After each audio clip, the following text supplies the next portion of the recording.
अस्सलाम वालेकुम to all. आज है हमारे पास chapter number 4 sequence and series exercise 4.1 को question number 2 find the first 4 terms of a sequence with the general terms. आपके पास जनरल टर्म गिवन होगी, आपने फर्स्ट 4 टर्म्स फाइंड कर लेनी है। तो ए एन आपके पास क्या है, n into n plus 1 divided by 2। यहाँ पे हमने फर्स्ट 4 टर्म्स फाइंड करनी है, तो हम एन की वैल्यू 1 2 3 4 सब्स्टिट्यूट करेंगे। सबसे पहले जो आपके पास जनरल टर्म गिवन है वहाँ पे एन लिखा हुआ है, a n equals to n into n plus 1 divided by 2। जहाँ एन होगा वहाँ पे आपने क्या पुट कर लेना है, 1 पुट कर लेना है। तो हमारे पास ए वन क्या आ जाएगा, 1 इंटू 1 प्लस 1 डिवाइडेड बाई 2। तो हम इसको लिख लेंगे a one equals to 2 by 2 equals to 1। Put n equals to 2। अब आपने एन की जगह 2 पुट कर लेना है, तो क्या आएगा 2 into 2 plus 1 divided by 2, 2 into 3 by 2, 2 into 3 हमारे पास 6 बन जाता है, 2 1 ज़र 2, 2 3 ज़र 6। तो ए 2 की वैल्यू आ गई है 3। Put n equals to 3। अब जहाँ पे एन है वहाँ पे आपने 3 पुट कर लेना है, तो आपके पास आंसर क्या आ जाएगा 12 बाई 2। ए 3 हमारे पास आंसर क्या आ जाएगा 2 1 ज़र 2, 2 6 ज़र 12। अब पुट एन इक्वल्स टू 4। हमने एन की जगह 4 पुट कर लिया, तो क्या आ गया 4 into 4 plus 1 divided by 2, 4 plus 1 हो गया 5, 4 इंटू 5 हमारे पास हो गया 20 बाई 2, 2 1 ज़र 2, 2 10 ज़र 20। And the first 4 terms are a 1 a 2 a 3 and a 4 equals to 1 3 6 and 10। ये थी हमारे पास फर्स्ट 4 एन टर्म्स। अब इसी का सेकेंड पार्ट है हमारे पास -1 power n minus 1 dot 2 n power 2 के साथ पावर में लिखा हुआ है n plus 1।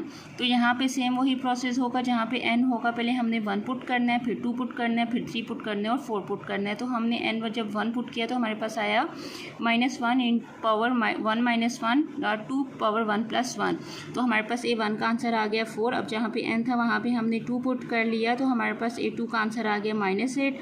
Put n equals to 3। जब हमने 3 पुट किया तो हमारे पास आंसर आ गया 16। इसी तरह जब हमने n 4 पुट किया तो हमारे पास आंसर क्या आ गया -32। Hence the first 4 terms are a1 a2 a3 and n4 equals to 4 -8 16 and -32। तो हमने यहाँ पे क्या किया था, जहाँ पे n है वहाँ पे हमने n की जगह वैल्यूज़ पुट की हैं। पहले 1 पुट किया, फिर 2 पुट किया, फिर 3 पुट किया और 4 पुट करके उनको सॉल्व कर लिया है। अब मेरे पास थर्ड पार्ट है a n equals to 1/3 whole power n। तो यहाँ पे भी सेम वही प्रोसेस होगा। हमने जहाँ n होगा n की जगह n की वैल्यू सब्स्टिट्यूट कर ली होनी होगी, यानी कि हमने फर्स्ट 4 टर्म्स फाइंड करनी है। तो हमने n की जगह पहले 1 पुट करना है। जब हमने n की वैल्यू 1 पुट की तो हमने देखा 1/3 होल पावर 1, तो 1 हमारे पास क्या रह जाएगा, ए 1 की वैल्यू आ जाएगी 1/3। इसी तरह जब हमने n की जगह 2 पुट किया तो a 2 equals to 1/3 whole power 2, तो हमारे पास आंसर आ गया 1/9। Put n equals to 3। जब हमने n की वैल्यू 3 पुट की तो 1/3 होल पावर 3, 3 को 3 से, फिर 3 को 3 से, यानी कि 3 को 3 टाइम मल्टीप्लाई किया तो हमारे पास आंसर आ गया 27।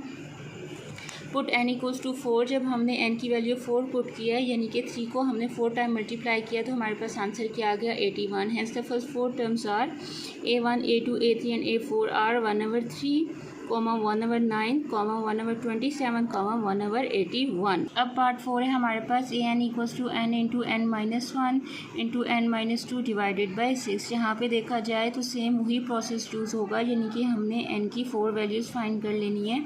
तो n के लिए हमने पहले 1 पुट करना है, फिर 2 पुट करना है, फिर 3 पुट करना है और 4 पुट करना है। जब हमने n की वैल्यू 1 पुट की तो मेरे पास आंसर क्या आया, a 1 equals to 1 into 1 minus 1 into 1 minus 2 divided by 6।